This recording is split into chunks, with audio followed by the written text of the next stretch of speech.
Bonsoir et bienvenue à toutes et à tous dans Intégral Foot. On est de retour ce soir sur la web radio Ville Lumière après quasiment 10 jours d'absence. Donc avec vous à la présentation Béchir Ben Mefta et je suis bien accompagné ce soir avec le maestro et le fan de la Saladiera, Xavier Coulon. Bonsoir. Ouais, bonsoir à tout le monde. Tu dis ça, j'étais à l'antenne la semaine dernière, hein, moi, quand même, pour la spéciale supporter. Oui, ça fait une semaine. Voilà. Voilà. Dans ta description, par contre, tu t'es un petit peu trompé. Alors, je dirais pas si c'est sur Maestro ou sur la Sanadiara, mais bon, il y a un des deux où tu t'es trompé. Ou les deux. On va y revenir. Lloyd du Château, bonsoir, bienvenue. Bonsoir à tous, bonsoir Béchir. Donc dans quelques instants, nous allons recevoir notre ami Jonathan Bensadoun de Canal Supporter pour décrypter et revenir en long et en large sur la défaite du PSG face au Real. Mais avant ça, avant de lancer l'émission, de partir 2 minutes pour une pause musicale, avant ça, je tiens à saluer en mon nom et en celui de toute l'équipe de la radio, notre camarade Sacha Roulin qui a décidé de nous quitter. Et donc on lui souhaite le meilleur pour l'avenir. On revient dans un instant avec notre invité Jonathan Bensadoun pour revenir sur le match. Restez branchés sur Ville Lumière. On revient. De retour dans Intégral Foot ce soir avec moi, comme je l'ai annoncé tout à l'heure, Jonathan Bensadoun. Bonsoir. Salut tout le monde. Jonathan, bienvenue à toi. Re-bienvenue à toi. Oui, effectivement. C'est toujours un plaisir d'être avec vous.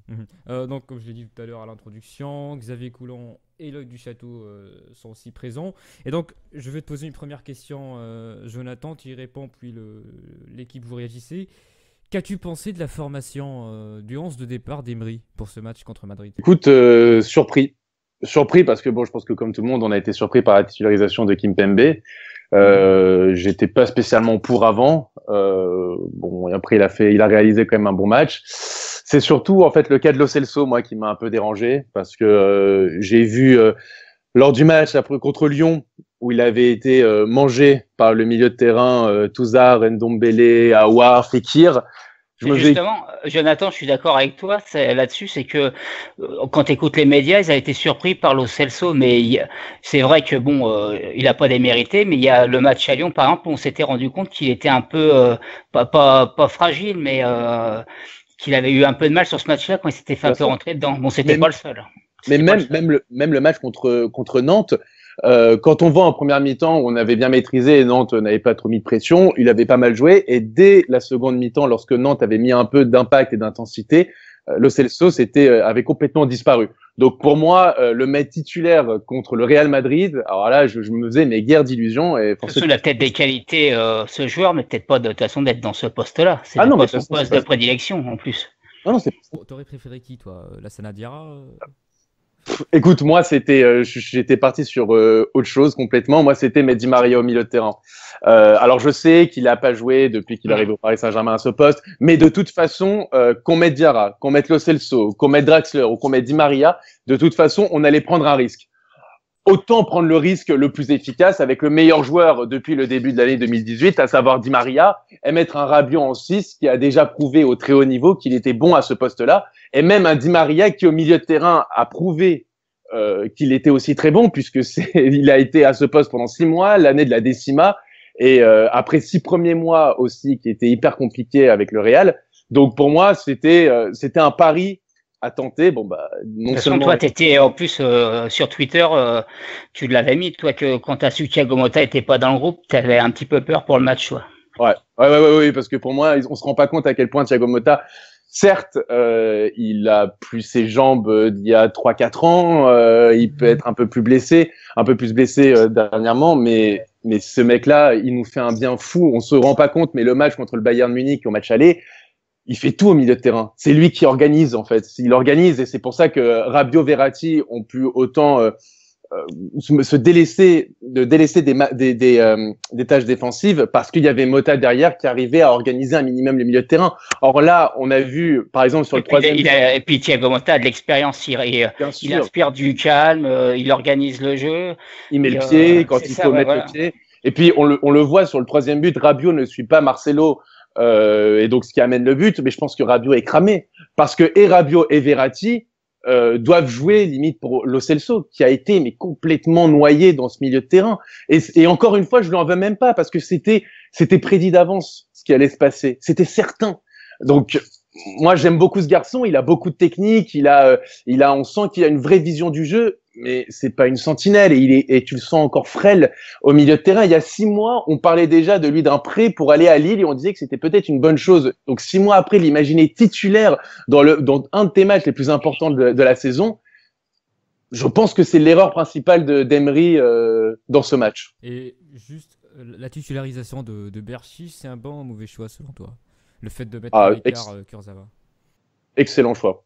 Alors, il n'a pas fait un match exceptionnel, ça je vous l'accorde, mais je pense que de toute façon, il ne pouvait être que meilleur que Kurzawa, parce que je trouve que, bon, alors c'est son premier match de Ligue des Champions, ok, je pense que, voilà, mais je pense qu'il a amené, de temps en temps, offensivement, particulièrement en première mi-temps, il a fait un moment un centre tir un peu qui a fuyé, qui est passé un peu devant tout le monde. Je trouve que il a été parfois assez solide.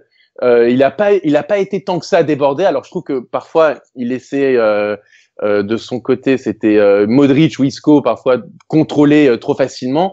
Mais sinon, je le trouvais présent dans l'impact. Et c'est le problème de Kurzawa parfois, c'est que il a certes des qualités techniques, je pense, qui sont bien au-dessus de la moyenne et bien au-dessus de celles de Berchiche, mais défensivement, c'est catastrophique. Bah non, mais moi comme pardon, comme je te disais, c'est que le milieu de terrain, moi, je m'attendais à celui-là parce que finalement, je pensais pas qu'il mettrait Di Maria, comme de toute façon, il a pas joué à ce poste-là depuis qu'il est à Paris. Moi, je pensais qu'il partirait comme ça, à moins qu'il mette Rabiot en 6, comme tu disais. Mais bon, alors, on entend que Rabiot veut pas, en fin de compte que s'il voudrait. Enfin, ils l'ont pas mis numéro 6. Pardon. Et donc, c'est surtout moi pour, comme tu disais toi, Jonathan, pour comment Kimpembe, de titulariser Kimpembe, ouais, ça a pu surprendre. Après, moi, ce qui me fait peur, c'est pour la suite, quoi, parce que bah voilà, Thiago Silva, quand tu enlèves ton capitaine comme ça, comment ça va être vécu? Bah, il a tenté un coup de poker, hein, ça a été couillu ce qu'il a fait. Bah après, bon, Kimpembe, c'est pas planté non plus, donc ça vient pas de là. Mais c'est la plus grosse surprise, c'était ça, parce qu'au milieu de terrain, on s'attendait un peu à ce milieu de terrain-là, parce que on se posait des questions sur est-ce qu'il mettrait Lassana Diarra, est-ce qu'il mettrait Di Maria. Mais c'était le milieu qui était prévu s'il n'y avait pas Thiago Motta dans l'ensemble. Moi, ce que je voulais demander surtout à Jonathan, c'est toi qui étais là-bas, toi en live, au niveau de l'intensité, tu as vu une intensité énorme sur le terrain parce que de la télé, on s'en rend compte, mais plus ou moins. Tu as trouvé ça très fort au niveau du physique, de l'intensité du jeu, de l'impact, comme tu disais? Écoute, franchement, les joueurs qui m'ont vraiment impressionné sont Rabiot et Verratti. C'est incroyable. Vraiment, je pense qu'on se rend pas compte et on a certains quand même confrères journalistes qui constamment toute l'année critiquent, parfois à juste titre, l'attitude de ces joueurs-là, mais dans les gros matchs, ils sont tout le temps là. Ils sont tout le temps là. Et là, contre le Real, Rabiot a montré qu'il était vraiment, il a pris une dimension internationale. Et Verratti, j'en parle même pas. Il y a vraiment un milieu de terrain avec et sans Verratti. Il te fluidifie le jeu. Il est. Ce que tu dis, c'est ce qu'il leur reproche un petit peu, c'est que sur les grands matchs, de toute façon, ils sont souvent là, mais que par contre, bah voilà, ils sont pas réguliers peut-être autant toute l'année, mais bon, tu ne peux pas être non plus tout le temps à 100%. Même si Verratti, c'était un peu que gros match ces derniers temps et qu'on sent qu'il est revenu en forme. Ouais. Enfin, moi, je veux bien entendre ça, mais l'année dernière, il est exceptionnel. Il est jamais mauvais au milieu de terrain, c'est clair. Enfin, voilà, l'année dernière, le match aller contre le Barça, et Rabiot et Verratti sont présents et ils sont tout aussi exceptionnels l'un que l'autre. Donc, moi, je veux bien entendre que Verratti peut-être était absent dans certains gros matchs, mais il a passé une année en étant blessé, donc c'était un peu compliqué de jouer des gros matchs. Avant ça, je me souviens du match contre Chelsea quand on fait 2-2 avec Motta, Matuidi et Pastore, ils avaient fait un quatuor au milieu de terrain exceptionnel. Moi, je veux bien entendre toutes les critiques possibles sur Marco Verratti, mais il a rarement déçu dans les très gros matchs. Pareil pour Rabiot. Rabiot, quand il fait son premier match en Ligue des Champions limite contre le Real Madrid au Bernabéu, il rentre mais il est étincelant au milieu de terrain, il touche une fois le poteau. Pareil l'année dernière contre le Barça, là il marque encore un but. Il a marqué aussi un but, je me souviens, à Chelsea. Et même contre Manchester City, il avait marqué aussi il y a 2 ans. Donc ce mec-là, sur le terrain, en vrai, dans ce genre de match, je vous jure, et je pense qu'on pouvait le voir aussi à la télé, hein, ils sont impressionnants. Ils sont impressionnants. Et Daniel Alves aussi. Je précise quand même parce que bon, il y avait des débats. Moi, ça me faisait doucement rire les gens qui espéraient Meunier à la place de Daniel Alves. Moi, ce que j'ai toujours répété, c'est que Daniel Alves, on l'a recruté pour jouer contre le Real, pas pour jouer contre Dijon. Donc, moi, je faisais partie de ceux qui étaient un peu inquiets quand même, surtout quand tu voyais ses dernières prestations. Mais après, oui, sur un grand match comme ça, oui, comme tu dis, il a été, je veux dire qu'il a remis toutes les pendules à l'heure parce qu'on a vu qu'il a été présent sur le match. Il n'y a pas de souci là-dessus. Il s'est pas planté du tout. Je pense qu'il fallait se rappeler aussi de sa saison avec la Juve l'année dernière, à savoir que les 6 premiers mois, il est très moyen.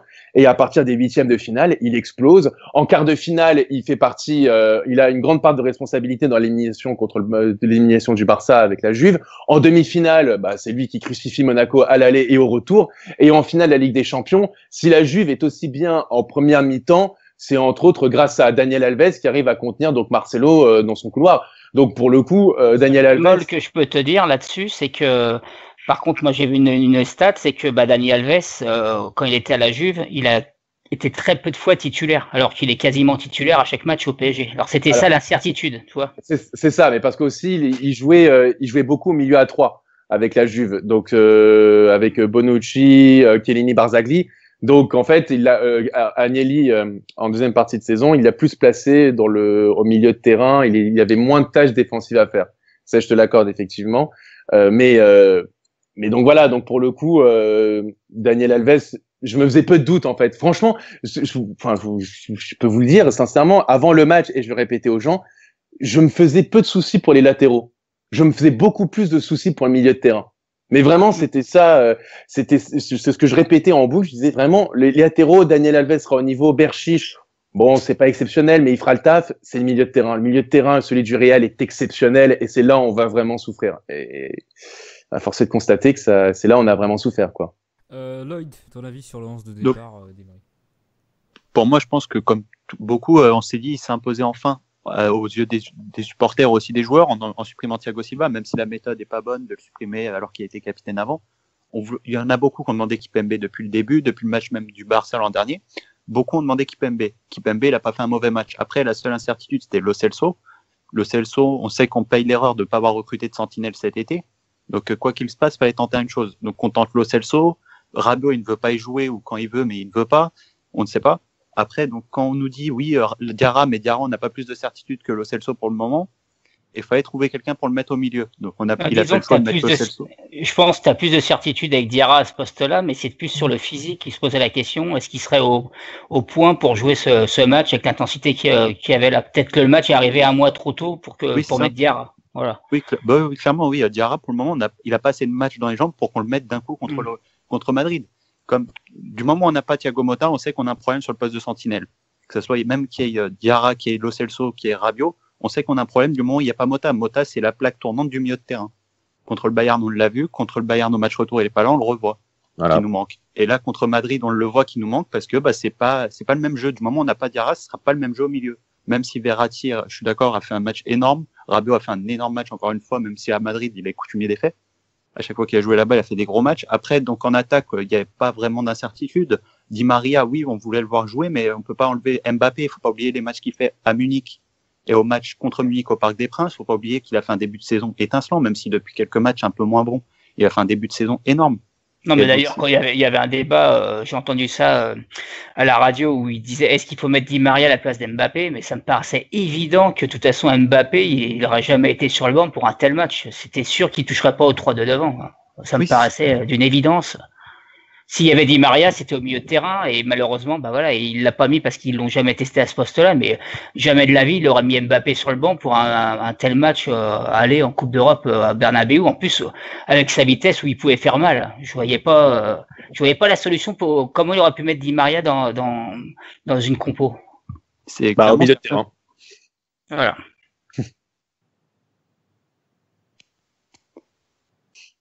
Ouais, vas-y, Lloyd. Donc, ouais, du coup, oui, après, Di Maria, en mieux au milieu de terrain. Et il fallait faire descendre Rabiot, mais Rabiot, on sait qu'il est très difficile à le faire descendre au poste de 6, il ne veut pas. On l'a vu que c'est pas non plus son poste où il est le meilleur. Et après, on retirait aussi la possibilité d'avoir Rabiot en 8 où il a été très bon. Justement, Jonathan, là, je te coupe 30 secondes, Lloyd, pour pas oublier cette question-là, parce que tout à l'heure, je vais te la poser. Toi qui es proche quand même assez du club, qui est sur le terrain, Rabiot, alors est-ce que c'est peut-être dur à dire, mais est-ce qu'il est, comment Adrien Rabiot, est-ce qu'il refuse vraiment d'être numéro 6? Parce que beaucoup ne comprennent pas et ils disent qu'à ce poste-là, par exemple sur ce match-là, et sur d'autres aussi, il pourrait apporter énormément en étant numéro 6. C'est lui qui veut vraiment pas ou c'est le coach qui préfère l'avoir à un autre poste? Enfin, je vais pas dire que les torts sont partagés, mais à savoir que je pense que Rabiot, ça le dérangerait pas de dépanner en 6, mais il veut vraiment jouer 8, quoi. C'est-à-dire que je pense que ça fait effectivement partie des conditions de sa prolongation de contrat qui est en négociation, c'est effectivement de trouver une vraie sentinelle pour qu'il joue en 8 parce que mais moi en même temps, je dis que j'étais pour Di Maria pour la titularisation de Di Maria et donc Rabiot en 6, mais il m'a montré que Rabiot vraiment que c'est un vrai 8 quoi et que il brille à ce poste-là. Parce qu'offensivement, il apporte beaucoup. Défensivement, lorsqu'il redescend, il arrive quand même à gratter beaucoup de ballons et à bien quadriller le jeu et l'organiser. Donc, c'est un vrai 8. Donc, je pense tout ce qu'on dit, à savoir, il refuse catégoriquement de jouer 6. Non, c'est-à-dire que s'il peut dépanner, il dépanne. Mais il ne veut pas être catégorisé comme un 6, mais plus un 8. Ouais. Après, du coup, la seule possibilité pour moi, et par contre, c'est aussi là où on voit qu'on n'a pas travaillé assez le deuxième système, le 4-2-3-1, c'était de mettre les deux Verratti et Rabiot au milieu et de mettre les 4 devant en attaque. Mais ça, on ne l'a pas travaillé, on ne pouvait pas non plus le tenter là parce que tout le monde aurait reproché à Emery si ça n'avait pas marché. Et puis c'était risqué au milieu, comme il disait Jonathan, ils ont un bon milieu, le Real. Tu pouvais te faire bouffer au milieu de terrain et toi tu peux aller vite vers l'avant, mais par contre il aurait fallu que les attaquants ils reviennent défendre vite parce que tu peux vite te faire contrer. C'est ça le souci aussi. L'équilibre du milieu ça aurait été un petit peu compliqué.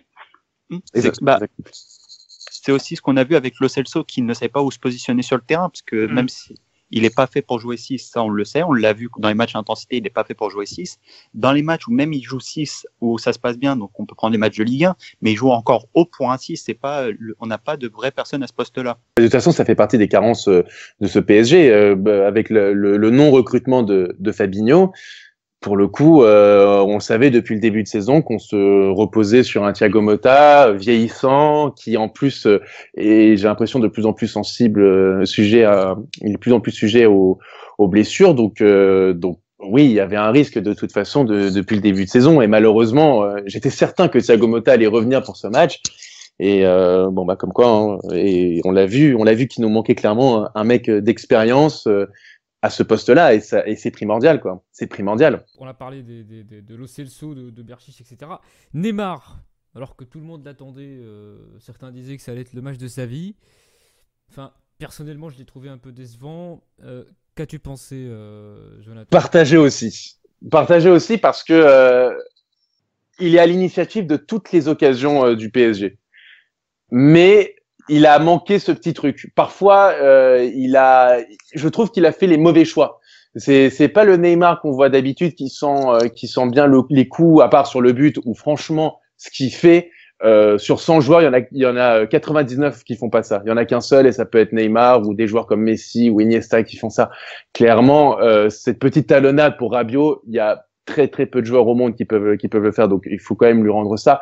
Sinon, il est à l'initiative de toutes les offensives, de toutes les occasions, mais à chaque fois, soit il a glissé, soit il l'a passé un peu trop tardivement à Mbappé, soit il l'a pas glissé au bon moment à Cavani, et c'est ce qui a manqué, ce jour-là, quoi, clairement, parce que sinon Neymar à chaque fois, franchement, il y avait une espèce de plan anti-Neymar qui était mis en place par le Real, c'était clair, ils étaient à chaque fois 3 autour de lui pour essayer de le bloquer, et je trouve dommage que Neymar n'ait pas profité de ça pour justement attirer les défenseurs et jouer plus rapidement et comme ça donc libérer de l'espace pour ses coéquipiers. J'ai l'impression à chaque fois il a eu le temps de contrôler et essayer de les dribbler avant de lâcher le ballon Et donc, c'est ce qui a fait que la défense du Real avait le temps de se replacer et donc de bloquer certaines offensives. Et j'espère qu'en tout cas, parce que je pense que Emery va travailler, retravailler en voyant ce match des dizaines, centaines de fois, je pense qu'il constatera ça et j'espère qu'il le dira à Neymar et qu'ils le mettront en place pour le match retour, quoi. Bah, c'est le souci un petit peu, hein, parce que j'ai entendu Eric Dimeco qui en parlait hier dans le Moscato Show et dans l'after le soir du match, et je suis assez d'accord avec lui. Ce qui pose quand même question, c'est qu'il n'y a pas de complicité du tout entre, il n'y a pas autant de complicité qu'on aimerait voir entre Cavani, Mbappé et Neymar. T'as l'impression que ça joue pas trop avec Cavani, qu'il est là, mais qu'on n'arrive pas à le trouver. Moi, je trouve que c'est dommage de ne pas avoir plus de complicité entre les trois.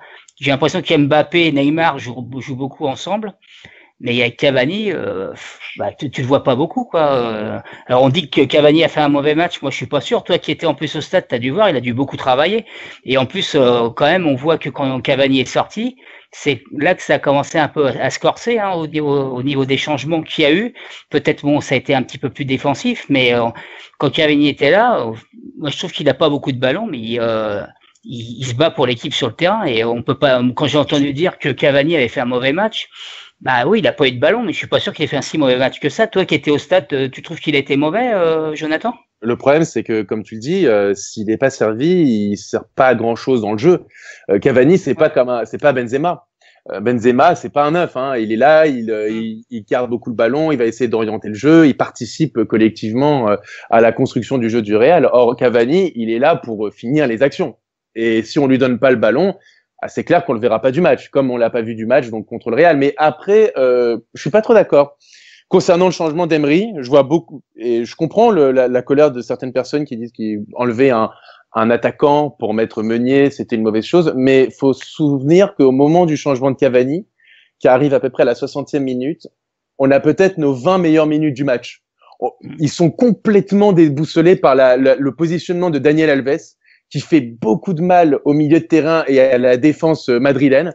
Meunier qui est très haut et qui est, je pense, bien meilleur offensivement que défensivement, fait aussi beaucoup de mal à la défense du Real. Le bloc était plus haut et je trouve que c'était une de nos meilleures périodes justement, et ça coïncidait avec la sortie de Cavani et l'entrée de Meunier, donc le repositionnement de Daniel Alves. Après, là où Zidane a été très bon, c'est qu'il s'est adapté à ça, et comme il a vu que Meunier laissait beaucoup d'espace derrière lui, bah il a lancé Lucas Vazquez et Asensio, et ils en ont profité, quoi. Mais et c'est ce que je reproche un peu à Emery, c'est de ne pas s'être non plus adapté à ce changement tactique qu'a mis en place Zidane. Zidane s'est adapté et pas Emery, quoi. Dans un second temps, parce que dans un premier temps, Emery s'est adapté en sortant Cavani pour mettre Meunier, mais en voyant les entrées d'Asensio et de Lucas Vazquez, Emery ne s'est pas dit faudra peut-être que je consolide un peu mon milieu de terrain.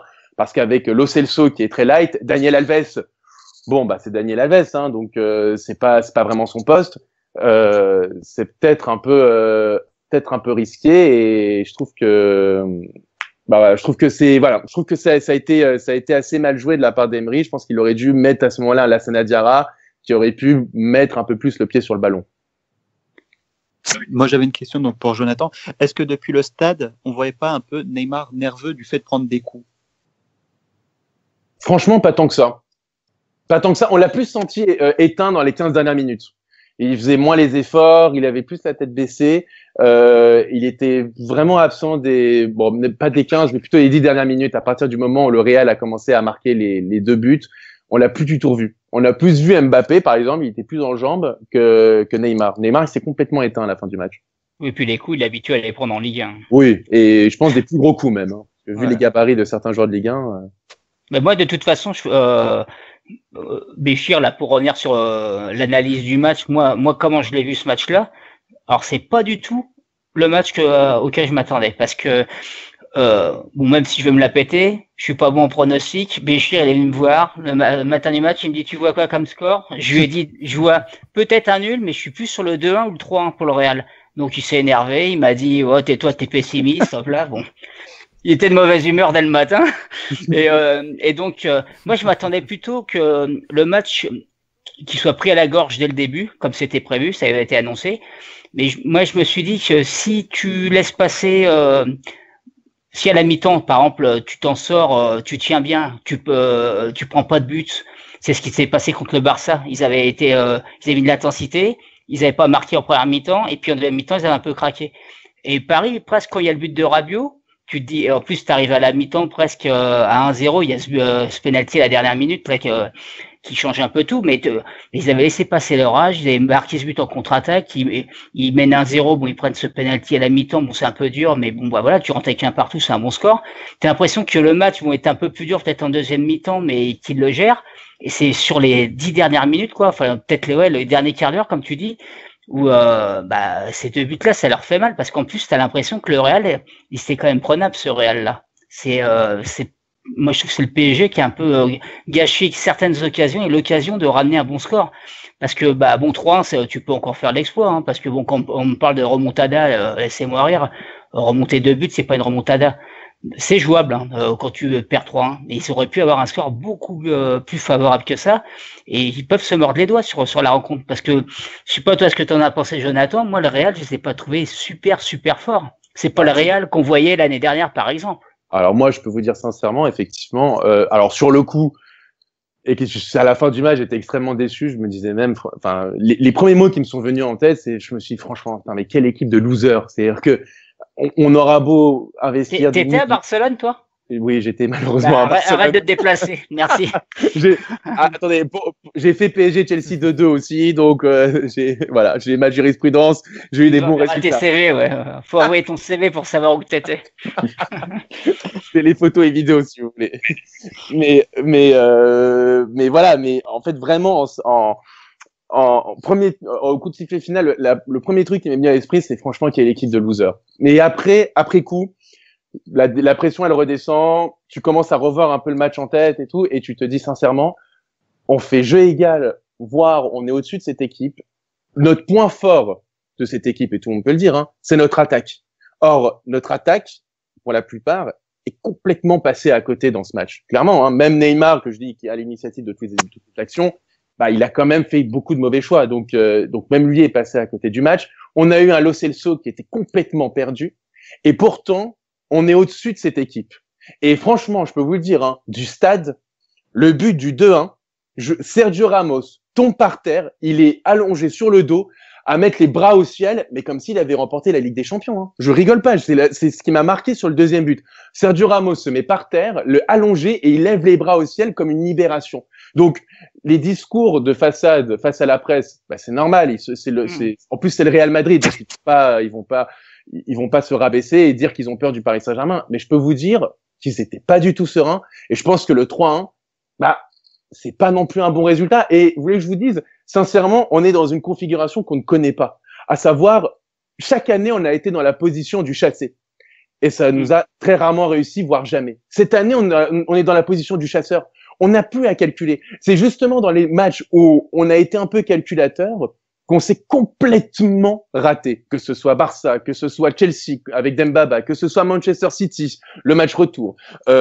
Tous ces matchs, même le Bayern en phase de poule où il fallait un peu contrôler, on est complètement passé à côté. Quand on est dans la position du chassé, on n'arrive pas à assumer. Je me dis que là, dans la position du chasseur, on n'a rien à perdre.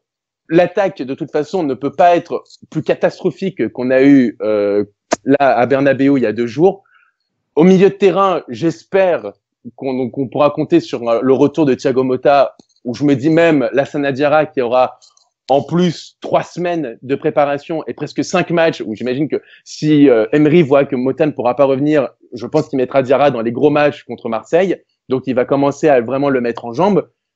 Là, je suis optimiste. Enfin, je dirais pas que je suis optimiste, mais j'y crois. Sincèrement, il y a une chance. Mais par contre, ce que tu dis sur Ramos, et c'est un peu comme Marcelo, c'est peut-être ce qui manque au PSG aussi. Hein. C'est des morts de faim quand même. Hein, ces mecs-là. Quand tu vois Marcelo, c'est vrai que ce que j'ai entendu aussi, c'est que à la radio, c'est de dire que il a pas été si bon que ça tout le match, mais comment il termine le match, le mec il court partout, il en veut, et c'est peut-être ça qui manque, toi, c'est cet état d'esprit où tu veux rentrer dedans, tu veux pas perdre. Je pense que le Real, à un moment, ils se sont rendus compte qu'ils étaient dans la merde. Excuse-moi Xavier, mais est-ce qu'on n'a pas ramené Alves pour ça, pour ramener Ouais, il en fait partie, ouais, lui, il en fait partie. Bah, moi, franchement, je vous dis, Alves, moi, je trouve que je trouve que Alves, lui, l'a assumé. Et alors, j'étais pas pour sa titularisation, mais je trouve que Kimpembe, bah, il a aussi, je trouve qu'il a vraiment gonflé les muscles et il était là, quoi. Ça, à un moment, je sais pas si ça s'est vu à la télé, Gareth Bale est hors jeu. Et il feint de continuer la course et Kimpembe arrive, il lui met un coup d'épaule et après il avance, Bale le pousse, mais je trouve que il a mis vraiment, il s'est imposé quoi. Et je suis pas sûr que Thiago Silva, pour quelqu'un qui est pas titulaire tout le temps en plus. Voilà. Mais je trouve que vraiment il a gonflé les muscles à ce moment-là, il a mis les épaules et même à Marquinhos sur le 3e but, je l'ai vu, il a harangué ses coéquipiers, il s'est vraiment posé comme leader. Et j'ai été agréablement surpris par l'attitude de ces deux joueurs moi, Marquinhos, je l'ai trouvé extrêmement défaillant contre le Barça l'année dernière au Camp Nou. Et là, je trouve que le brassard de capitaine le change. Je trouve qu'il prend ses responsabilités et il est plus leader, en tout cas sur le terrain, qu'un Thiago Silva. Et Kimpembe, il est vraiment ce côté un peu petite garce, qui met les coups d'épaule, qui joue physique, qui dans les ballons aériens s'impose systématiquement et il m'a beaucoup plu, quoi. Moi, ce que j'ai entendu aussi, c'est que Unai Emery l'aurait mis aussi Kimpembe. Et d'ailleurs, ça, Thiago Silva paye sûrement le match du Barça. C'est parce que Kimpembe ressortirait le ballon beaucoup plus vite et on irait plus haut facilement avec Kimpembe peut-être qu'avec Thiago Silva. Mais je pense qu'il le dira pas. Mais ouais, c'est peut-être aussi dans l'état d'esprit qu'il a fait ça en se disant que lui, il rentrerait plus dedans peut-être que Thiago Silva, qui est plus un joueur voilà, qui défend proprement. Mais toi, c'est pas un Sergio Ramos, Thiago Silva. Il a d'autres qualités que lui. Peut-être que sur ce match-là, il voulait un mec qui rentre dedans. Et qui se laisse pas impressionner. Après, pour Thiago Silva, pour se relever de ça, ça va pas être évident. Mais ça, on en parlera peut-être tout à l'heure, Béchir, quand on va parler du coach. Oui, voilà, donc tu fais la transition, on lance le jingle Emery. La concurrence. Ah oui, oui. La concurrence. Ah, la concurrence. La concurrence. Ah oui, oui. La concurrence. Ah, la concurrence. Qui est meilleur? Qui est meilleur? C'est le meilleur. Qui est meilleur? Qui est meilleur? C'est le meilleur. Quand il va jouer, ah, c'est très important, la concurrence. Quand il va jouer, ah, c'est très important, la concurrence. Donc, Unai Emery, est-ce que, déjà aujourd'hui, j'ai vu quasiment tous les journaux le désignent comme coupable, comme celui qui a causé la défaite du PSG face à Madrid. Bon, l'acharnement médiatique continue, il n'y a rien de nouveau. Est-ce que, selon toi, Jonathan, toi qui décryptes les médias, etc., est-ce qu'ils ont raison de désigner Emery comme fautif, comme responsable de tout ce qui arrive à Paris? De tout, non, mais malheureusement, vous savez, il a, et c'est ce que disait Lloyd tout à l'heure, il les a posés, quoi. Il a pris des risques, il a mis Thiago Silva sur le banc, il a mis Lo Celso, alors que, en tout cas, les bruits de couloir qu'il y avait autour du club, c'était une titularisation de Lassana Diarra. Et jusqu'au dernier moment, on a cru que ça allait être Lassana Diarra, donc il a voulu faire confiance à Lo Celso. Pareil pour Berchiche, où il a mis Kurzawa aussi sur le banc. Donc c'est normal qu'à un moment, quand tu tentes des risques, bah soit tes paris sont gagnants et là on t'érige en héros, bah, soit tu perds et c'est normal de recevoir des critiques. Moi, je t'avoue que quand j'ai reçu l'alerte avec marqué Thiago Silva sera remplaçant et c'est Kimpembe le titulaire. J'ai regardé mon téléphone, je pensais jamais qu'il le ferait ça. Je dis ah bon. Alors là, je dis franchement, j'étais surpris qui te foutent ton capitaine qui est titulaire quasiment tout le temps sur le banc pour ce match-là à la place de Kimpembe. Je pensais jamais qu'il l'aurait fait, tu vois. Ça, c'est vraiment c'est le choix le plus marquant. Après, sur le milieu de terrain, comme on disait tout à l'heure, c'est des choses qui étaient un peu plus attendues. Mais Thiago Silva, comme tu dis, il a tenté vraiment un gros pari en le mettant sur le banc pour ce match-là. Ouais, moi j'étais même pas pour. Hein. Moi, ma première réaction, c'est de dire, je sais pas ce qu'il tente, quoi. Pour moi, je l'ai vraiment pris comme une mauvaise nouvelle. Bon, après. Après, comme alors tout à l'heure avant l'émission, je me suis encore fait engueuler par Béchir quand on discutait de ça et je lui ai dit on en redébattra pendant l'émission. Lui, il le comprend. Enfin, tu vas pouvoir parler toi-même, Béchir. Moi, ce que je comprends pas sur le coup. Je suis d'accord que beaucoup, des fois, reprochent à Thiago Silva d'être un peu fragile, de pas être tout le temps ce qu'on attend de lui sur les gros matchs. Et, on se rappelle à la Coupe du Monde avec le Brésil, ou là contre le Barça l'année dernière, on lui a reproché certaines choses. là, moi, le seul truc que je reproche à Unai Emery, si on lui en veut encore sur l'année dernière à Thiago Silva, je comprends pas de l'avoir laissé capitaine, parce que là, toi, c'est ce que je comprends pas. La chose, c'est t'as ton capitaine depuis le début de saison, et sur le match le plus important de l'année, tu le fous sur le banc. Bah, je sais pas comment le message que tu lui envoies. Moi, je pense que tu le perds, Thiago Silva. Va falloir, pour le coup, il faudra qu'il soit fort mentalement pour revenir dans le groupe. Après, bon, le coach, il prend les décisions qu'il pense les meilleures au moment de jouer le match. Hein. Nous, on sait pas ce qui se passe à l'intérieur. Qu'est-ce qui lui a donné l'envie de changer ça? Moi, j'étais surtout surpris parce que comme il est titulaire indiscutable et il est capitaine encore depuis le début de saison, tu t'attendais pas du tout à ce que ça arrive. Même si beaucoup le demandaient ça, hein, d'avoir un Kimpembe à la place d'un Thiago Silva. Tu l'entendais beaucoup de supporters qui auraient bien aimé. Bah, non, juste pour rebondir, effectivement, moi j'étais sûr que c'était pour blessure. Pas du tout Oui. pour un sportif. Et c'est pas le cas du tout. Et c'est pas le cas du tout. Voilà. C'est assez incroyable. Moi, personnellement, je vais vite donner mon avis. Je pense que quoi que fasse Emery, qu'il fasse jouer Silva ou Kimpembe ou même Meunier à ce poste-là, on sera jamais content. Et il y aura toujours une majorité de supporters qui vont dire, et toujours, on va toujours avec l'idée que le score c'est 3-1. On aurait tous dit, il a fait le mauvais choix. Si Silva avait joué, les gens auraient dit, c'est le mauvais choix. Comme là, c'est Kimpembe, ils auraient dit, il aurait dû faire jouer Silva. Donc, d'après moi, quoi qu'il arrive, Emery, c'est le fautif pour tout le monde, quoi qu'il fasse. Clairement. Je suis pas trop d'accord là-dessus, parce qu'il y a quand même pas eu grand monde qui a critiqué le match de Kimpembe, parce que effectivement, il fait un bon match, Kimpembe. Donc c'est pas vraiment là-dessus, c'est plus sur justement le fait qu'il retire alors que c'est encore son capitaine. C'est sur ce fait-là que les gens reprochent l'absence de Thiago Silva. C'est pas le fait que Kimpembe il fait un mauvais match. Non, mais je parle en général parce que si on avait perdu 3-1 aujourd'hui, certains auraient dit non, c'est parce que Silva il est faible mentalement, etc. Donc, je vais être d'accord avec toi, Béchir, là-dessus, parce que rien qu'un truc, là, comme on en parlait tout à l'heure avec Jonathan, de mettre, il tente le coup de poker de mettre Di Maria au milieu de terrain. Ça se passe mal. Qu'est-ce qu'ils auraient dit? Ils auraient dit ouais, mais encore une fois, il a pas préparé ce schéma tactique de l'année pour un grand match comme ça, un match aller à Bernabéu où il lance Di Maria au milieu alors qu'on l'a pas vu depuis qu'il est parti du Real Madrid. C'est pas bien d'avoir fait ça, c'est n'importe quoi. Il a pris des risques graves. Donc de toute façon, c'est sûr que tu auras toujours des personnes qui vont critiquer après le fait de mettre Thiago Silva qui sur le banc. C'est vrai que c'est un choix que moi j'aurais jamais cru qu'il ferait. Tout à l'heure, toi, quand je disais je voyais pas mettre Mbappé sur le banc pour mettre Di Maria devant, tu m'aurais dit il va mettre Thiago Silva sur le banc pour ce match-là alors qu'il est titulaire. Toi, s'il jouait pas depuis 2-3 matchs et puis que Kimpembe a pris sa place et puis qu'il est bon et t'as pas envie de l'enlever sur la dynamique du groupe.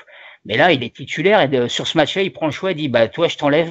T'es mon capitaine et je t'enlève, je mets un jeune de l'équipe parce que bon, il est encore jeune, Kimpembe, mais qui a prouvé et il le lance. Moi, je trouve que c'est super pour Kimpembe. Hein, c'est en plus bon, il a la hauteur de, je pense, c'est un futur grand. Mais c'est couillu ce qu'il a fait. Mais maintenant, il va falloir que tu récupères un peu ton vestiaire. C'est comme certains changements qu'il a fait dans le match, de pas faire entrer certains. Faut récupérer ton vestiaire parce que là, il y a un match retour qui arrive, il y a une saison à terminer. Puis au passage, il y a un petit PGOM en 3 jours, juste avant le Real, faut peut-être y penser à celui-là aussi, parce que je sais que pour beaucoup maintenant, ça compte plus, mais enfin moi, c'est un match qui me tient à cœur quand même, tu vois. C'est sûr. Mais toi, Jonathan, comment tu penses qu'aujourd'hui ça va se passer? Comment est-ce qu'il va gérer en fait cette cassure qu'il y a avec Thiago Silva, avec Di Maria Aujourd'hui, je pense qu'ils se sentent trahis. Enfin, comment est-ce qu'il peut gérer ça? Comment il peut finir la saison selon toi? Je vais vous le dire sincèrement, je pense qu'il y a beaucoup plus de, entre guillemets, d'injustice pour Di Maria que pour Thiago Silva. Je pense que Thiago Silva, c'est la concurrence. Et c'est mieux pris dans le vestiaire, j'ai entendu ça, que c'était mieux pris dans le vestiaire. Exactement. C'est mieux passé, par exemple, Thiago Silva, c'est passé assez tranquillement. C'est plus, oui, ceux qui sont pas rentrés et qui auraient mérité peut-être de rentrer, qui sont même pas fait 1 minute dans le match. C'est plus là le petit souci, ouais, comme tu disais. Exactement, parce qu'on comprend pas surtout pourquoi est-ce qu'il fait rentrer Draxler et pas Di Maria. C'est incompréhensible pour moi, pour le coup, ça. Et je pense que Thiago Silva, c'est vraiment la concurrence. Kimpembe, il faut rappeler. Tu l'as mal dit, la concurrence. La concurrence, faut pas le dire comme ça. La concurrence. Et je pense que, je sais pas, mais c'est peut-être, je dirais pas par esprit de vengeance, mais il a vu que Thiago Silva n'avait pas vraiment réussi son match contre le Barça, même si je pense un peu le contraire, le match retour. Pareil à Munich, où il couvre sur le premier but Lewandowski et après il se blesse, mais il rentre sur le terrain et c'est à ce moment-là. C'est vrai, ouais. Et c'est à ce moment-là où il y a le troisième but du Bayern, alors qu'on est dans un temps fort pour le PSG. Et finalement, il sort 2 minutes après. Ça ressemblait un peu au même imbroglio que lors du match contre le Barça il y a 3 ans au Parc des Princes. Donc, je pense qu'il s'est dit, pour ce genre de... Finalement, ce match de poule, on disait il aura peut-être pas énormément d'incidence. Moi, déjà, ça m'avait interpellé comment ils avaient joué à ce match-là, même si c'était un match de poule. Ils finissent premier, voilà. Peut-être que voilà, comment il s'appelle, Unai Emery. L'année dernière, ça a pas dû lui plaire comment ça s'est passé parce que son capitaine n'a peut-être pas respecté ce que lui avait demandé. Qui préférait jouer bas alors que lui il voulait qu'il joue un peu plus haut. Peut-être qu'il lui a redonné une chance. Et là, sur l'un des plus gros matchs de la saison à Munich, il a vu encore qu'il l'avait un petit peu pas plombé, mais que il s'est passé des choses qui l'ont pas plu et il s'est dit je te réserve un chien de ma chienne et puis le prochain gros match au quart tu seras pas titulaire. Ça paraît un petit peu comme une vengeance dire parce que s'il l'avait sorti largement avant, mais il a attendu ce match-là pour le sortir. T'as l'impression qu'il y a un peu une rancœur envers lui et dire là je te fais pas confiance sur ce match-là, je préfère prendre quelqu'un d'autre que toi même si t'es le capitaine. Ouais, non mais c'est clair. Moi en tout cas je l'ai ressenti comme ça aussi. Lloyd. Pour moi, Thiago Silva, déjà, pour moi, il paye une mauvaise image qu'il n'a pas lieu d'avoir. Parce qu'on parle de l'Allemagne, mais il ne le joue pas avec le Brésil. On parle du match au Barça, mais pareil, il n'a pas fait spécialement un mauvais match. C'est toute l'équipe qui a été mauvaise, mais lui, il n'était pas non plus dans les pires. Non, mais ce qu'il y a, c'est comme il est capitaine et que c'est lui qui faisait un peu redescendre le bloc alors que le coach voulait qu'il joue au plus haut. Toi, c'est ton capitaine qui est ton relais normalement. Et donc, voilà, tu te sens peut-être un peu trahi quand tu es le coach. Voilà. Mais il paye une image d'homme faible alors que c'est pas forcément ce qu'on voit à chaque fois, parce que moi je vois Thiago Silva à Chelsea justement où c'est lui qui porte l'équipe qui l'a fait gagner. On a oublié ça. On oublie aussi les fois où Thiago Silva a porté le PSG. Moi je suis assez d'accord avec toi. J'avais fait pour Canal Supporter une vidéo où je donnais mon 11 et effectivement je disais que moi je voulais Thiago Silva et je disais la même chose que toi, savoir qu'il paye une image qui n'est peut-être pas la sienne de quelqu'un qui manque de courage, alors que contre le Barça par exemple, c'est le seul défenseur à ne pas être directement responsable des 6 buts. C'est le seul. Sinon, chaque défenseur de ce match est responsable d'un des buts. Et celui qui est le plus responsable, c'est Marquinhos, paradoxalement. Il paye aussi peut-être son image. Moi, je te dis, je le vois plus comme un défenseur propre, un bon défenseur, mais qui n'a pas le mental aussi fort que certains joueurs que tu vois dans d'autres équipes, tu vois. Quelqu'un comme Sergio Ramos, par exemple, ce qu'il dégage. Des gens même comme Piqué, même si peut-être certains le trouveront peut-être moins plus fort que Piqué, je sais pas. Mais toi, des joueurs que tu as dans des grandes équipes où derrière il est peut-être moins propre techniquement le mec, mais il rentre dedans, il a du mental, il sait pas faire. Et lui, tu as l'impression qu'il est un peu plus fragile. C'est l'image qu'il dégage qui joue contre lui. Est-ce que c'est du mental ou un manque de vice qu'il a, Thiago Silva?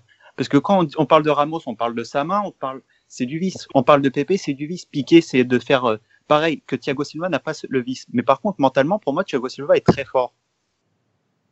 Peut-être. Je suis un peu d'accord. Effectivement, c'est ce qui lui manque.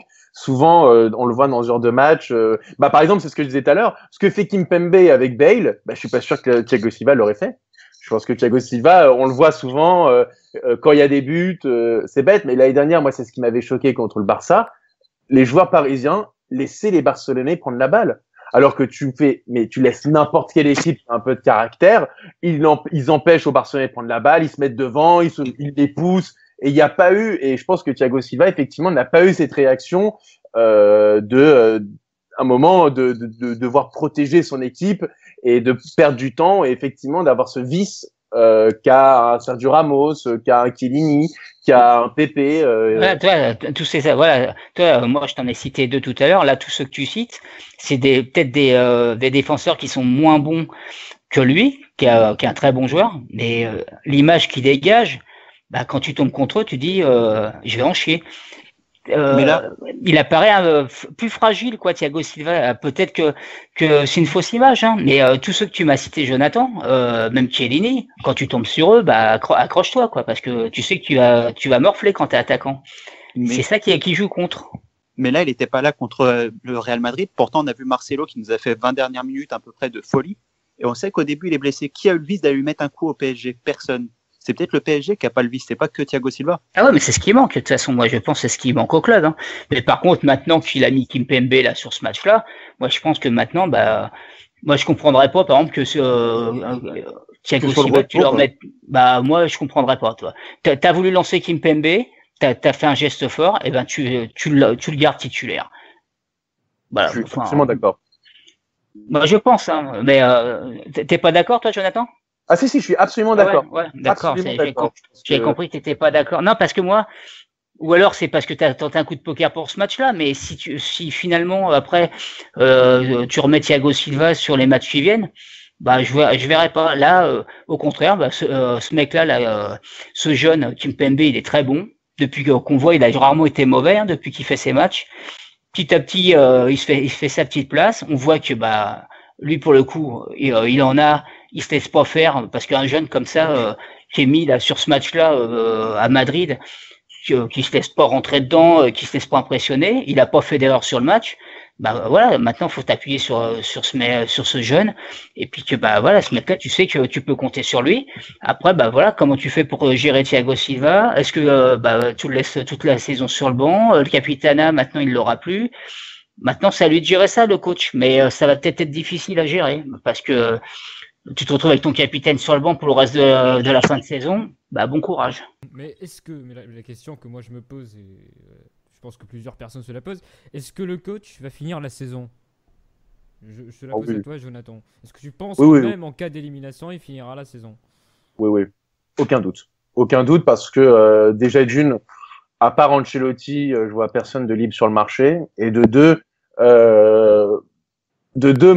même si ça va pas être grand-chose, mais d'un point de vue financier, avec le fair play financier à nos trousses, on n'a pas à être là à donner en plus des indemnités de licenciement et tout. Donc, je pense que de toute façon, oui, mais bon, autant le garder. De toute façon, on va être champion de France, on va sûrement gagner une coupe nationale, voire deux. Bon, il aura fait le taf qu'ont fait les autres. Simplement, malheureusement, parce qu'il faut le dire, hein, un moment. On finit premier de notre poule, on tombe sur le Real Madrid.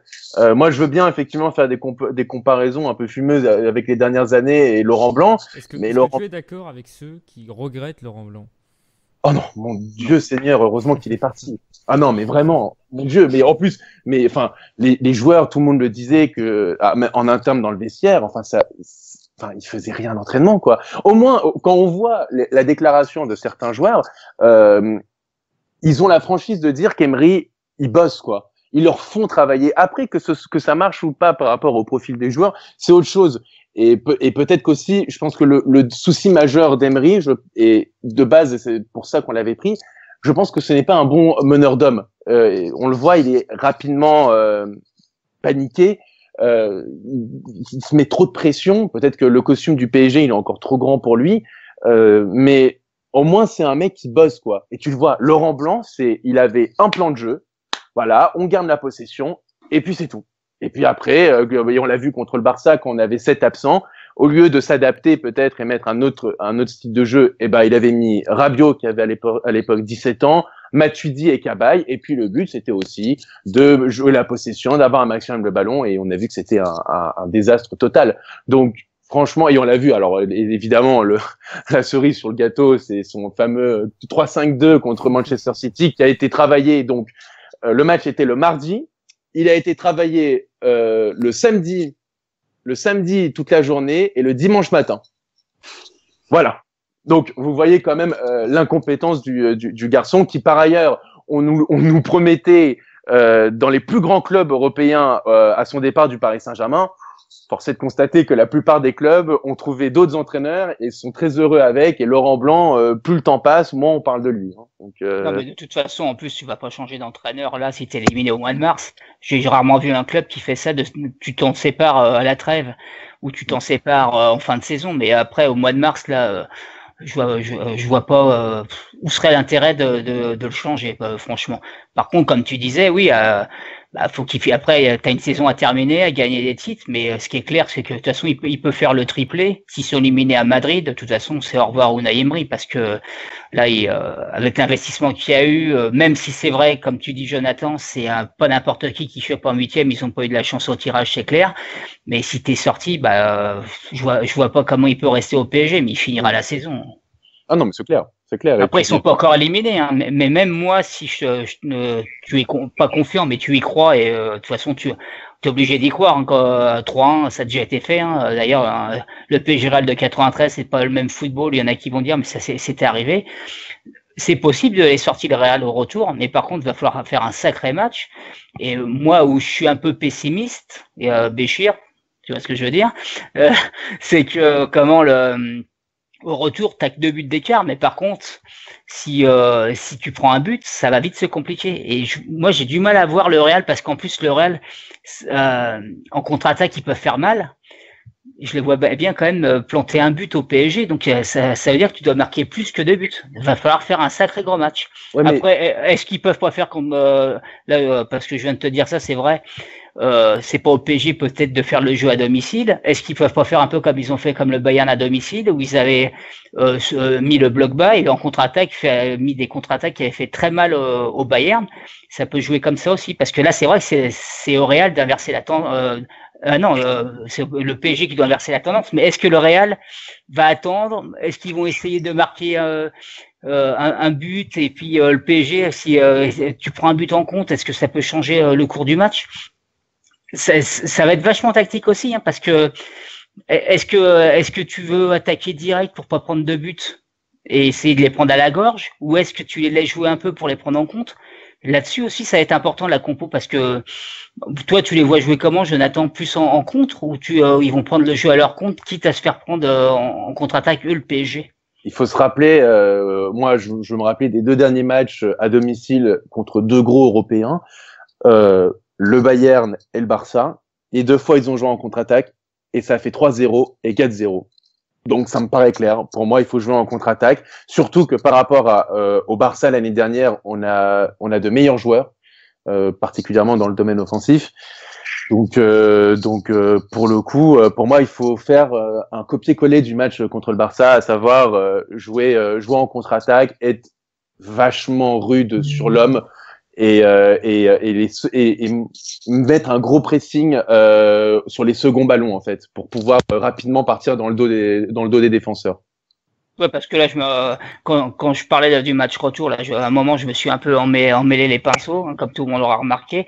C'est le PSG qui doit faire qui doit remonter, inverser la tendance.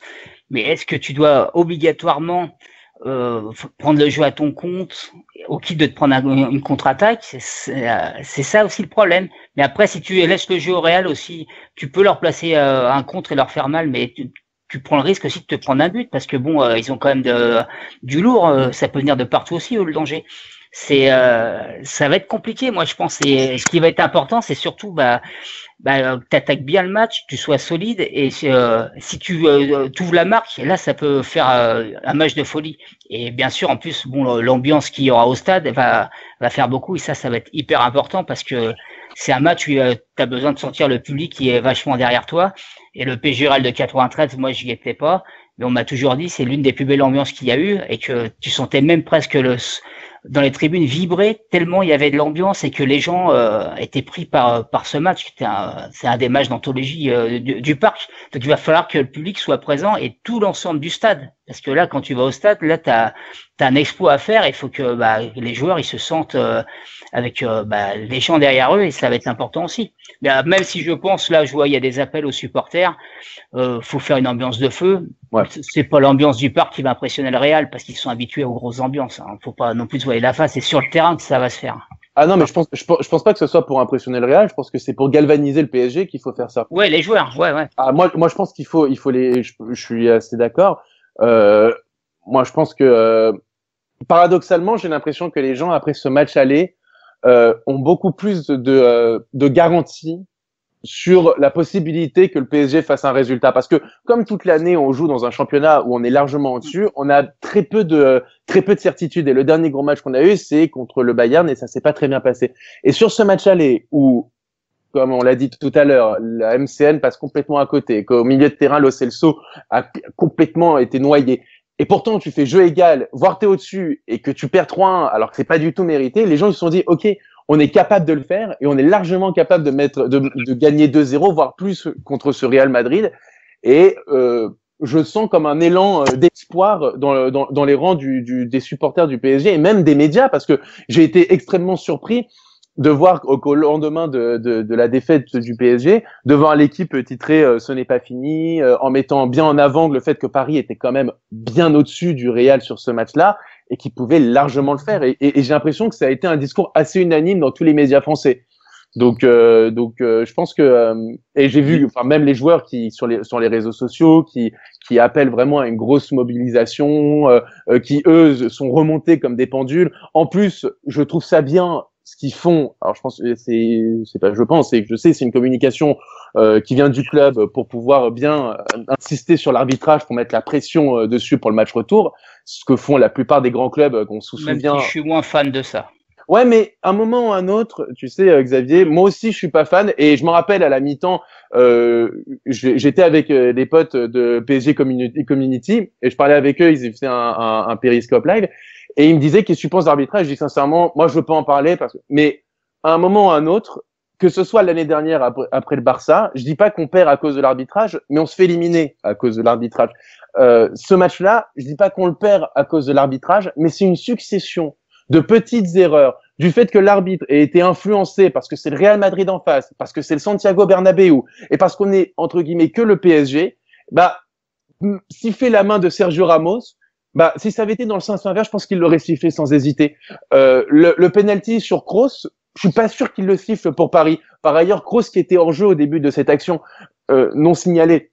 Et c'est plein de petites fautes comme ça, accumulées dans un match, qui fait qu'à un moment, mais il y a pas non plus, il y a pas non plus un scandale d'arbitrage qui t'inverse le match complètement. Toi, ça, je veux dire. Ah non, mais je dis pas ça. Je dis juste simplement que c'est bien à un moment de dire et de le répéter que Paris n'est pas avantagé dans son arbitrage face aux grosses équipes et de mettre la pression, parce que moi je me souviens quand Mourinho avait mis la pression sur l'arbitre après le match aller contre Chelsea, au bout d'un quart d'heure, Ibrahimovic s'est fait exclure pour une faute qui n'y est pas. Ou en tout cas un carton rouge qui n'y est pas. De toute façon, oui, en plus, on peut pas reprocher, parce que certains reprochaient à Nasser, le président, qu'on l'entendait jamais, qui montait pas au front. Là, il le fait, il monte un peu plus au front, donc tu vas pas lui reprocher ce qu'on lui reprochait de pas faire avant. Oui, de toute façon, ça fait partie du jeu.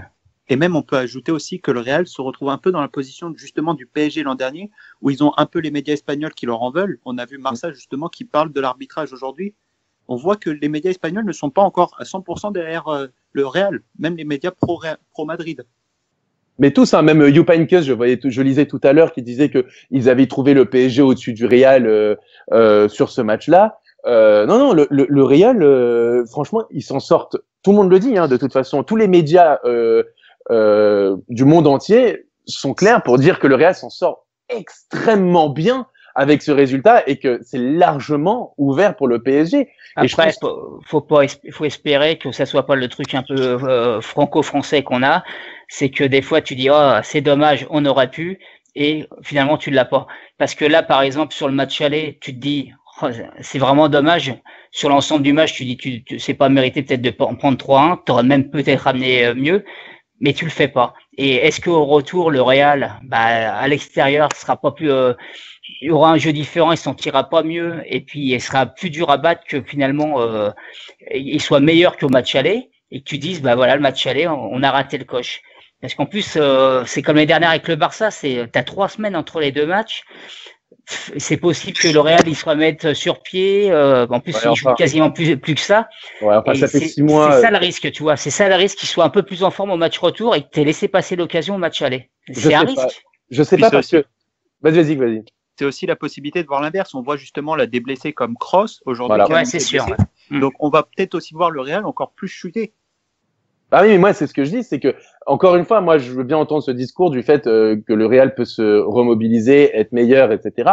Mais Enfin, pendant 6 mois, ils sont catastrophiques en Liga. Alors là, effectivement, il y a eu un sursaut d'orgueil contre le PSG. Et encore, on l'a bien vu au fil du match, ils méritaient pas cette victoire. Je me dis pas qu'en 3 semaines, ils vont se rebâtir une équipe de dingue. C'est exactement la même chose que contre le Barça, parce que l'année dernière, les 3 semaines, ce qui nous ont fait du mal, c'est pas spécialement le niveau du Barça, hein, parce qu'on l'a vu en quart de finale, ils se sont fait laminer par la Juve. Ouais, Et ils n'ont la pas pression, ouais, la C'est la pression. pression médiatique. Or là, la pression médiatique, on l'a plus. On l'a plus parce que de toute façon, nous, on n'a rien à perdre. On est dans ce que je disais tout à l'heure, on est dans la position du chasseur. Donc, on a la pression médiatique, même si c'est le Real Madrid avec des joueurs exceptionnels et la pression médiatique, je pense que ça leur glisse dessus. Mais je pense que c'est une bonne chose pour Paris de justement se retrouver enfin dans cette position d'outsider, parce que presque, on pouvait entendre certains avant le début de ce match, presque Paris était favori. Moi, je comprends. Même pour Neymar, on l'a toujours vu, même souvent meilleur dans les matchs où justement c'est un peu le match où on sait que c'est un peu perdu, où on sait qu'il y a des doutes, et il arrive, il fait des gros matchs. Que quand on l'attend, comme là on l'a attendu à Madrid au match aller, on sait qu'il est capable de passer un peu à côté et de rater ses matchs. Que là, dans les matchs où il a attendu, où il sait qu'il doit faire l'effort encore plus, il le fera. Je suis absolument d'accord. Et en plus, on l'a vu, et je pense qu'il y a eu certaines critiques qui pouvaient être à juste titre quand on lui dit qu'il a été un peu individualiste. Neymar est un joueur extraordinaire et je pense intelligent, et donc jouera peut-être un peu plus avec Cavani, jouera un peu plus avec Mbappé, lâchera plus rapidement le ballon. Non, sincèrement, je pense qu'il y a quelque chose à faire, parce que offensivement, quand tout roule, ça peut vraiment faire des dégâts. Et je pense que l'essentiel aussi, c'est de récupérer un Thiago Motta. Si on a Thiago Motta de retour et que notre attaque au même rythme de croisière qu'ils possèdent en championnat, il y a quelque chose à faire. Et il y a quelque chose à faire. Et je pense que c'est un match excitant, de toute façon, le match retour, hein, tout le monde l'attend. Ouais, mais et puis même, tu vois, tu veux que je te dise, je pense que ça peut être un plus gros tournant que si on avait gagné au Bernabéu, parce que là, renverser le Real, le grand Real Madrid, hein, qui a gagné 3 des 4 dernières Ligues des Champions, alors que tu as perdu 3-1 à l'aller, et que tu fais cet exploit, ça peut être un match fédérateur pour le PSG, et qui peut vraiment tout chambouler, et vraiment une première pierre, et une pierre très importante dans ce projet qatari pour remporter la Ligue des Champions. Je pense que ça peut être l'initiateur de quelque chose de grand, quoi, pour le coup. Et ça rappellera aux victimes d'Alzheimer qui disent en attendant, vous passez jamais les quarts de finale.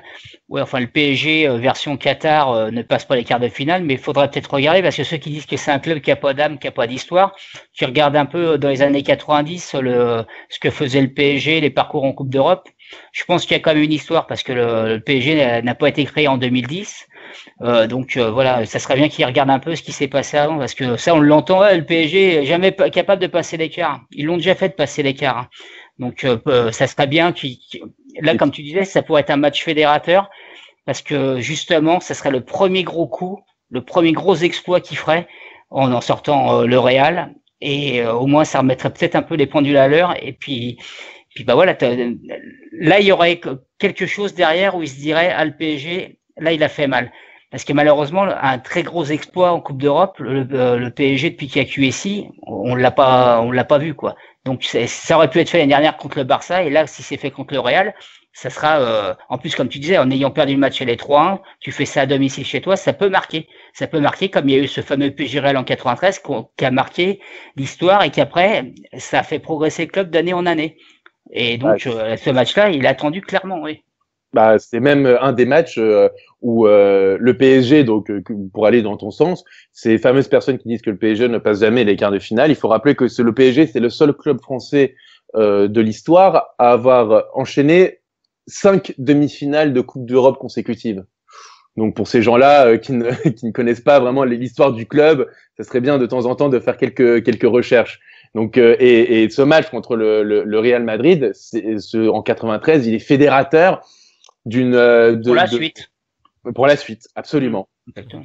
Donc pour toi, l'exploit est possible. Ah, largement. Ah oui, oui, largement. Largement pour le coup. S'il n'est pas au stade, il n'y a pas de problème.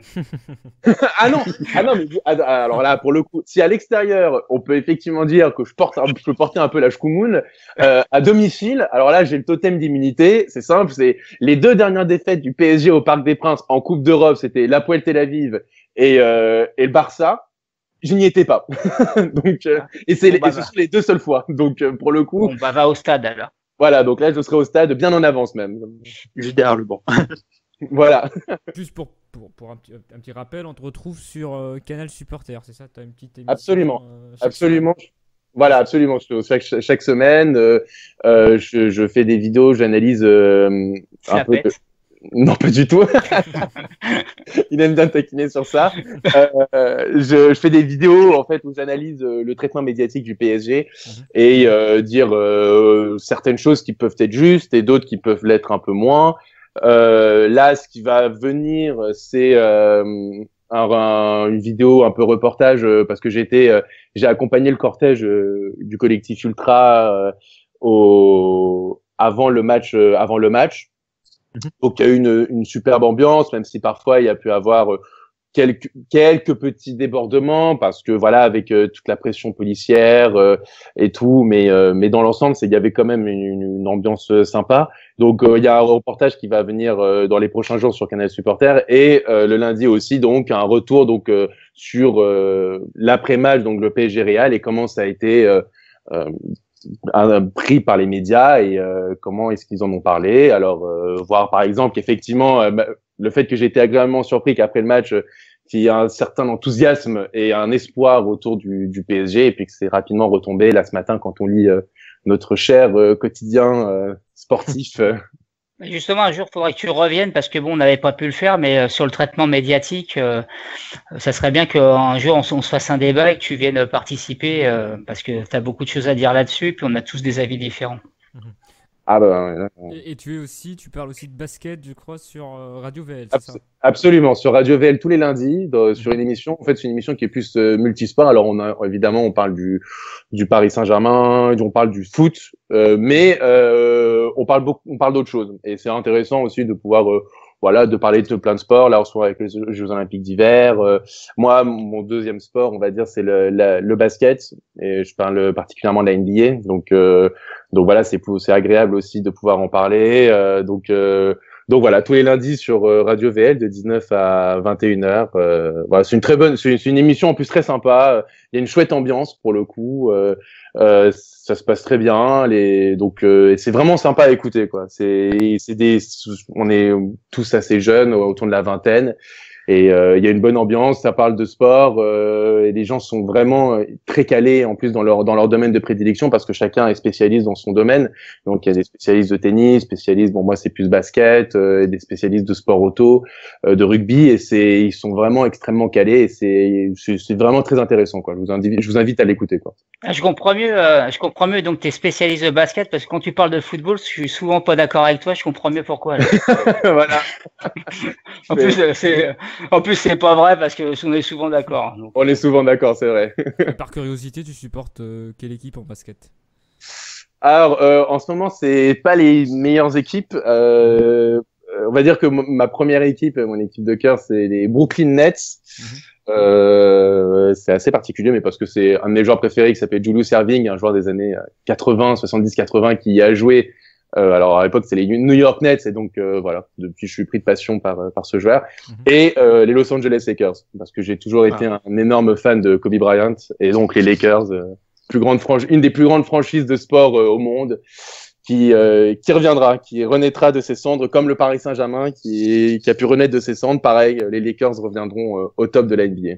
Et en championnat de France, tu suis pas. Championnat de France, si je le suis. Et je suis comme j'étais à la fac de Nanterre et que j'ai pu assister au final lorsque Nanterre a été champion de France. Ils sont partis de Pro D2 et leur première année en Pro A, ils ont réussi à faire l'exploit de battre Strasbourg en finale des playoffs et donc être champion de France et j'y étais. Et donc Nanterre, je suis derrière Nanterre qui font du sacré bon boulot, quoi. Pour le coup, pour un budget aussi famélique que celui de Nanterre. ils arrivent vraiment à faire des résultats assez exceptionnels. Ils ont quand même remporté une Coupe d'Europe, ils ont gagné la Coupe de France, ils ont remporté le titre en Pro A, donc c'est quelque chose d'assez impressionnant. La famille Donadieu, ce qu'ils ont pu faire, et donc vraiment il faut féliciter leur énorme travail et leur investissement dans ce petit club de la région de Paris. En tout cas, je te remercie d'avoir accepté de passer une seconde fois et on espère t'avoir une troisième fois après, j'espère, la qualification. Avec plaisir, avec en tout plaisir. cas, merci à toi. En tout cas, on te souhaite le meilleur pour la suite. Vous aussi. Merci Lloyd, merci Xavier. Merci Béchir. On se retrouve, merci se à retrouve vous. très très bientôt pour un nouveau rendez-vous d'Intégral Foot sur Ville Lumière. À bientôt. La concurrence. Ah oui, oui. La concurrence. Ah, la concurrence. La concurrence. Ah oui, oui. La concurrence. Ah, la concurrence. Qui est meilleur?